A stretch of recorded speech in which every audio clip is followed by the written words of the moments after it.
세상에 아름다운 소리가 여러 가지가 있습니다.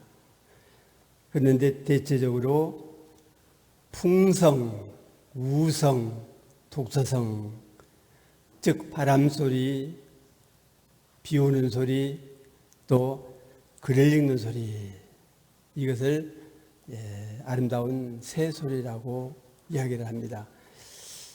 마치 태풍 끝이 돼서 바람 불고 또 마치 비가 오고 우리가 본문을 읽었으니 삼박자가 제대로 딱 들어맞아서 은혜로운 오늘이 되지 않을까 싶은 생각이 듭니다. 그래서 제가 오늘 말씀드리고 싶은 것은 이제 법의대전 중에 원천 강림인데 이제 거기에 대한 자초지종을 이제 말씀을 드리겠습니다. 원천 강림, 이제 거기에 대해서 말씀을 좀 드릴까 합니다. 계자태극 조판으로 원천 강림의 선절 후계지 심야라. 이게 대개 태극이 이제 조판됨으로부터 원천은 선천시대가 끊어지고 후천시대를 이어가는 마음의 강림을 하니라. 그런 내용에서 주로 조판 태극 조판보다는 원천 강림에 대한 얘기를 좀 해볼까 합니다. 이제 조판이라는 얘기는 뭐 초분이라는 글로 처음 나뉜다는 그런 의미, 또 처음으로 열린다는 뜻으로 뭐 천지창조와 같은 뜻이다 이렇게 이야기를 합니다. 또 처음 쪼개져서 이제 갈라지고 또 그렇게 가름을 말한다 그렇게 사전에는 되어 있습니다.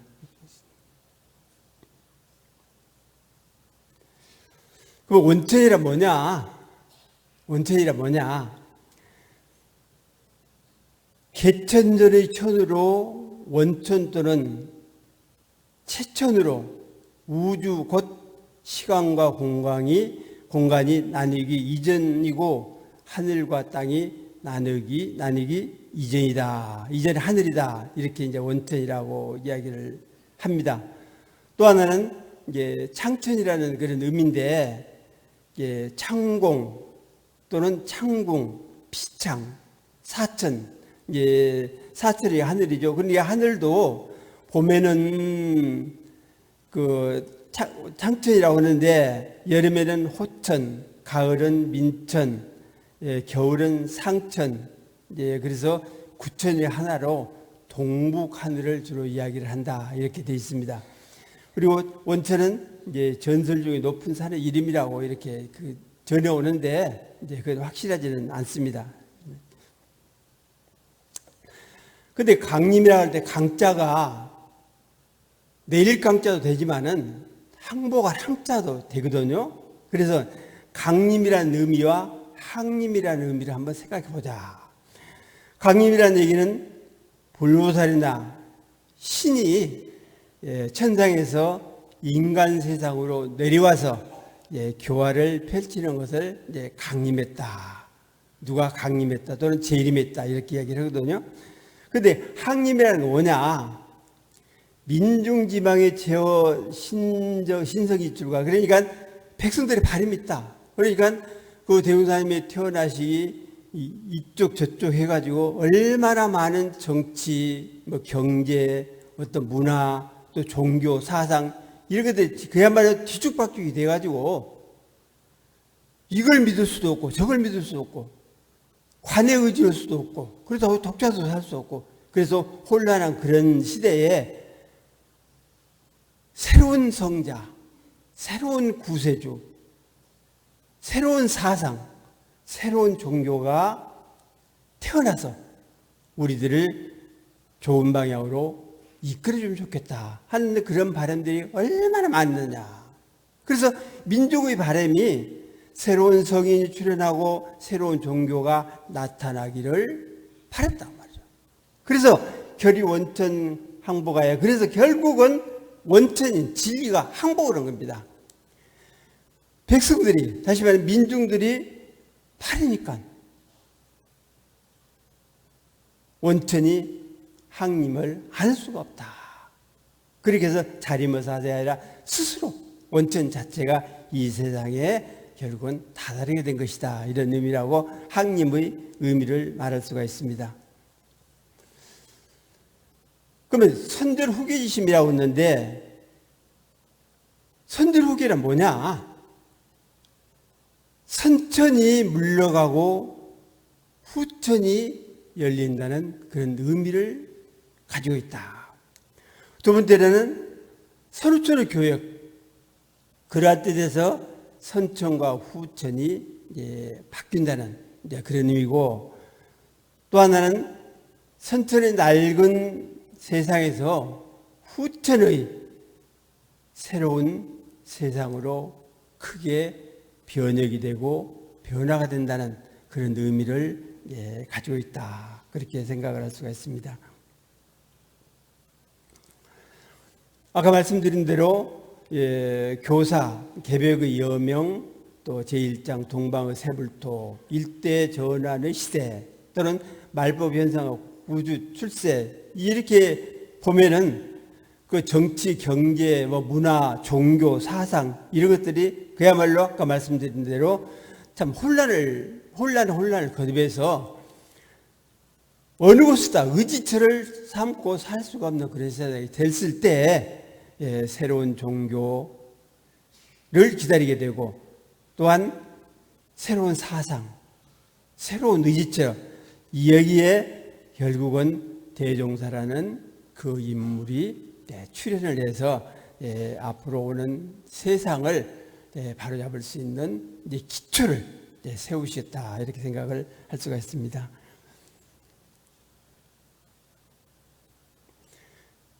그 대우사 앞서 등장하는 두 인물이 있는데 대우사께서도 선지자로 이렇게 인정을 하셨거든요. 최재우, 동학, 강일숭, 증산인데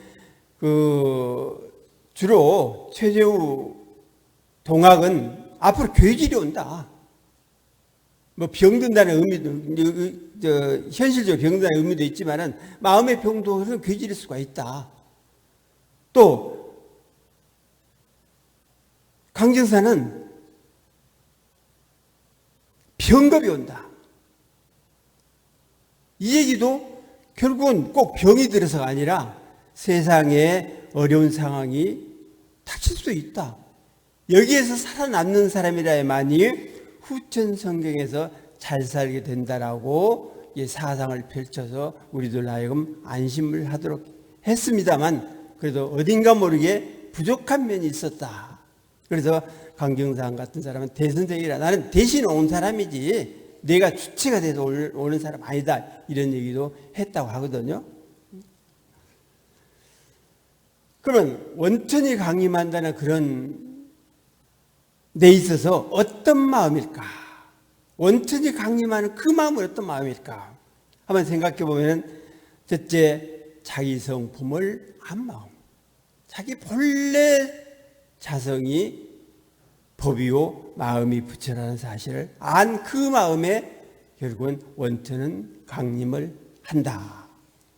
이름의 진리를 깨친 마음이고 선천을 지나 후천을 꿰뚫는 그런 마음이다.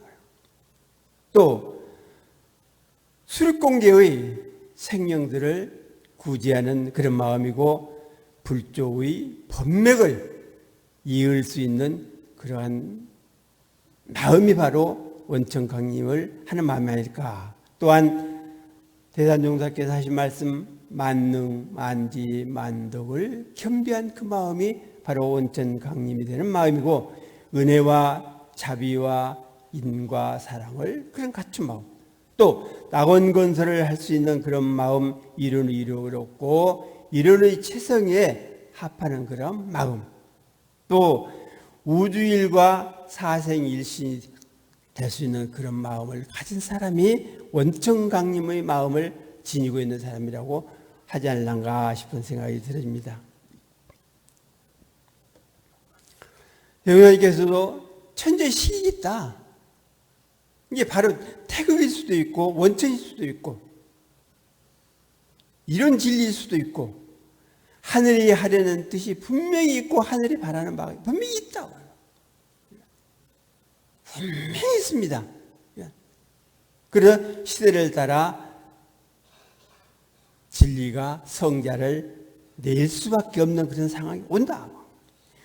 세상을 화평도 주어보고 전쟁도 주어보고 고통도 주어보고 천지변도 주어서 여러 가지로 시험을 한다.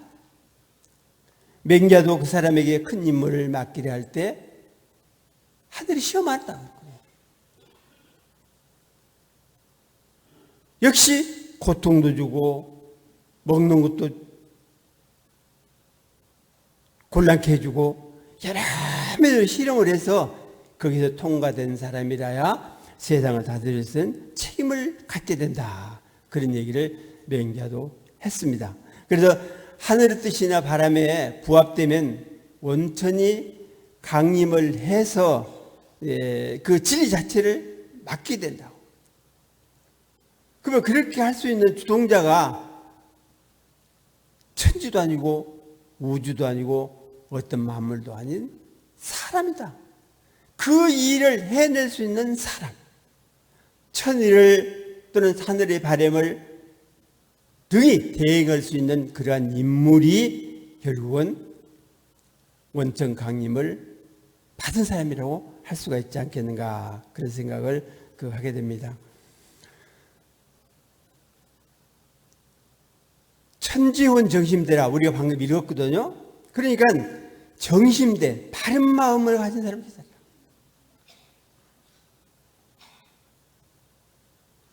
원천, 운도로 운전대 방향을 틀었다. 분명히 진리는 운전대 방향을 틀었다. 어떤 방향으로 틀었는지는 모르지만 틀었다. 그래서 천지가 운세 방향을 틀었다는 것은 후천계백을 통해서 누군가를 기다린다는 겁니다. 따라서 사람의 입장에서는 영구한 바른 마음을 챙겨서 천지, 즉 원천을 기다려야지 함부로 다가서면은 천지의 노여움을 사서 전로가 순탄치 않게 되는 사실을 우리가 많이 봤지 않느냐. 스스로 천자니 뭐니 해가지고 일시적으로 왕성을 하려고 몰라도 끝이 안 좋더라. 끝이 안 좋더라. 그렇게 보면은 정말로 정심자라는 것은 처음과 끝이 일관되게 결과도 아름답게 펼쳐지는 것이 아니겠는가, 그런 생각을 합니다. 앞으로 시대는 어떤 시대냐? 소투단 대종사는 세상과 민중과 시대가 바라는 바도 있었지만 사실 그래도 원천은 연민이 조금은 남아있다. 세상이 그렇게 토탄에 빠져 있는 것을 잡아볼 수는 없다. 그래서 마지막으로 대책을 세우라고 보낸 성자가 대종사시다. 그러니까 앞으로 뭐 5만 년은 어찌고 하지만은 원시반복의 시대니까 숫자로 따질 수 없는 시대가 앞으로 열리는데 그 시대의 처음에 첫머리를 장식을 해 놓으면 그대로 결국은 원시반복의 시대로 흘러간단 말이에요. 그래서 우주와 천지와 원천의 진리를 원각시켜서 되레되게 깨치도록 해서 높은 단계에서 출현시킨다. 그리고 임무를 부여했다. 그래서 앞으로 대종사의 진리나 사상이나 의지나 구상 등을 따르지 않으면 인간을 비롯해서 세상이나 만유의 생존 보장을 누구도 책임을 진다거나 장담할 수 없게 되는 그런 세상이 올 수밖에 없다. 그래서 정신지불이라는 주체시대. 그러니까 바른 마음을 가진 부처가 나와서 그 의지대로 주체를 세워서 교화를 하는데 앞으로 시대는 원천의 시대, 이론의 시대, 각자의 시대, 지자의 시대죠. 불성의 시대, 부처나 성자의 시대, 은혜로운 자비로운 시대가 오는데 그 시대의 중심 인물이 누구냐? 결국은 대종사일 수밖에 없다. 그런 생각을 해봅니다. 그러면 원천 강림의 목적은 이제 제가 12가지로 이제 뽑아놨는데 다른 얘기 아니에요. 대종사 출현 자체가 원천 강림이다. 대종사의 출현 자체가 원천 강림을 그대로 품고 나오신 성자이시다. 그래서 이르는 진리도 밝혀진 것이 또 결국은 원천 강림에 의해서 그렇게 됐고, 또한 다른 법이 굴려져 가는 것도 마찬가지고, 후천이 열리고 깨달음을 이루고 또한 정신개백이 되어지고 무부처가 쏟아나오고, 또한 해상이 열리고 사은의 은혜가 열리고, 또한 사막의 바른 수행이 길이 열리고, 또한 무생령이 제도를 받게 되고 낙원 건설이 되는 이런 시대가 원천 강림의 시대인데, 이 일을 하시기 위해서 대종사께서는 오신 거다. 이렇게 확신을 우리가 가질 수가 있습니다.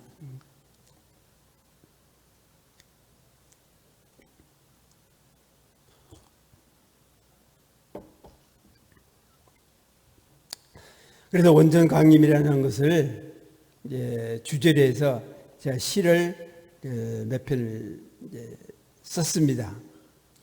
개심천지증하고 마음이 열리면 천지가 증명한다. 사람이 증명도 해야 하지만은 사실 천지가 먼저 증명한다.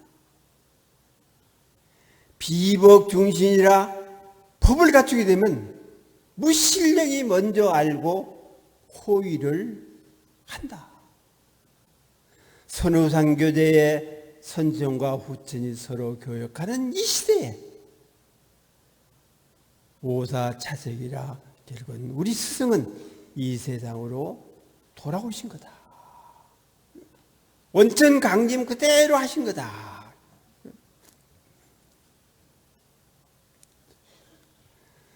두 번째는 이런 진리를 향하니 이런 진리가 밝혀졌다. 인류 경신령이라 모든 인류는 공경하는 마음으로 잘 이렇게 맞아들여야 한다. 정법 군생도 아니 바른 법이라는 것은 일제생명을 다 제도하고 인도를 해서 낙원 지상성이라, 낙원을 이 지구 위에 건설해야지 죽어서 천당 가고 뭐 극락 가고 가서 뭡니까? 그래도 이 세상에 살면서 낙원의 의미를 즐겨야 하지 않겠느냐. 벽심 군성집하고 마음이 열리면 무성이 모인다 말이죠. 개볼중생제라 이제 부처가 열리면은 그리고 무생령은 자연적으로 건져진다.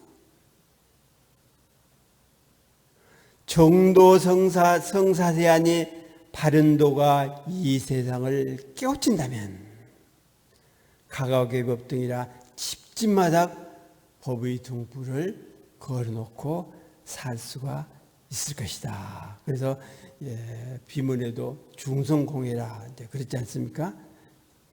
무성인이 결국은 이 세상에 모여들어서 교화 사업을 함께 할 것이다. 원천임세제의 원천이 이 세상에 다다를 때에 선묘개심이라 먼저 마음 열린 사람을 찾으라. 뭐 세력이 있고 부유를 누리고 그런 사람보다는 어떤 사람의 마음이 열렸느냐, 어떤 사람이 바른 마음을 가지고 있느냐, 이런 사람을 먼저 찾게 된다. 아부사정부가 아니고 우리 스승께서 이런 일을 확실하게 열어놨다. 무일로순이라 그래서 의심 없이 열심히 한 길로 우리는 따라만 가면 된다. 우리가 무슨 제도를 만들고 법을 내고 할 필요 없다고 말이죠. 이제 따라만 가도 된다.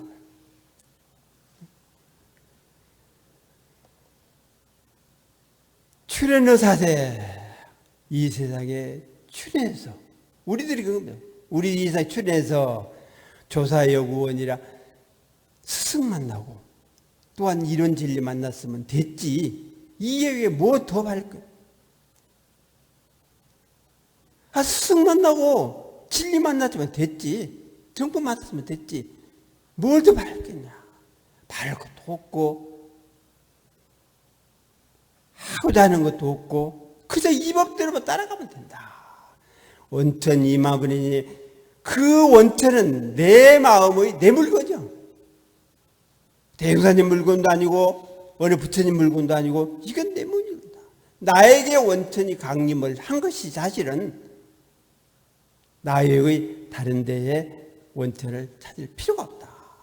각득각비연이라 그래서 깨달음을 얻어가지고 그러나 깨달음을 얻는 것은 이건 나에게 책임이 있다. 원천을 아는 건 내 책임이 있다. 이 깨달음을 얻어서 꽉 쥐고 절대로 내놓지 않고 버리지 않고 내놓지를 않겠노라. 이제 그런 생각을 가야 됩니다. 이제 이 얘기는 만학천봉 담내우 무적 이제 주인봉 이 얘기는 여담같이 이제 11귀 이제 시가 전해지고 있잖아요. 이 시에다가 제가 시 세수식을 이제 붙였습니다. 그러니까 글자도 해설하고 또한 그 의미도 부여하고 그런데 이제 결론 비슷하게 해서 세 구씩을 이렇게 이제 붙였거든요. 그래서 그것을 이제 한번 읽어드리기 위해서 이 한 귀만 이렇게 선정을 했습니다.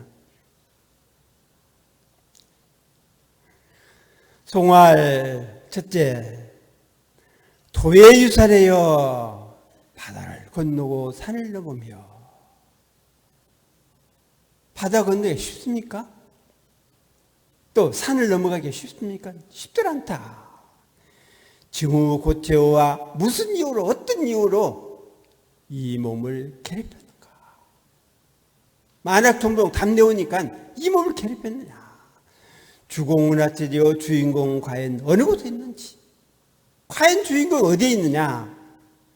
광성 해성부라 넓은 광호 해성부라 넓은 하늘에 꼬리물만 펼치느냐? 주인공 어디 있습니까?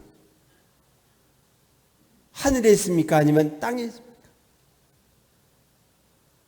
그 저 넓은 하늘에 꼬리별이 펼쳐지는 것을 봐라. 그 주인공이 어디 있나?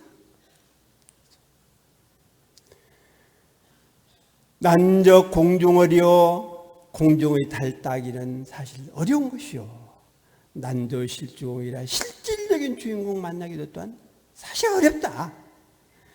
멋진 도척송하니 모든 업의 티끌을 모두 다 씻어서 다 보내버리면 영조 자심공이라 길이 자심의 궁전, 자심의 궁전, 자심궁에 영원토록 영주를 해서 살아가리라. 본심 여실주니 본래의 마음이 나의 실제 주인이지. 진심이 좋은 게 천지제사주기라 우주와 하늘이 이 가운데 있어. 이 땅 가운데 있다. 이 속에 땅도 이 가운데 있다. 다처 무용하게 다른 곳에서 찾으려 하지 말라. 어디 가서 찾고 어디 가서 찾을 필요가 없다. 항상 반조이라 항상 자신을 돌이켜 비춰라.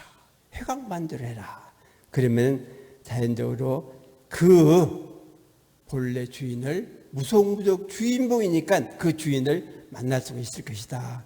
그렇게 해서 11귀에 시 세수시 전부 이렇게 붙여놨습니다. 아무쪼록 장마도 지고 또 더위도 더욱 기승을 부릴 텐데 건강하시고 법회 이제 증진되시기를 염원드리면서 말씀 마치겠습니다.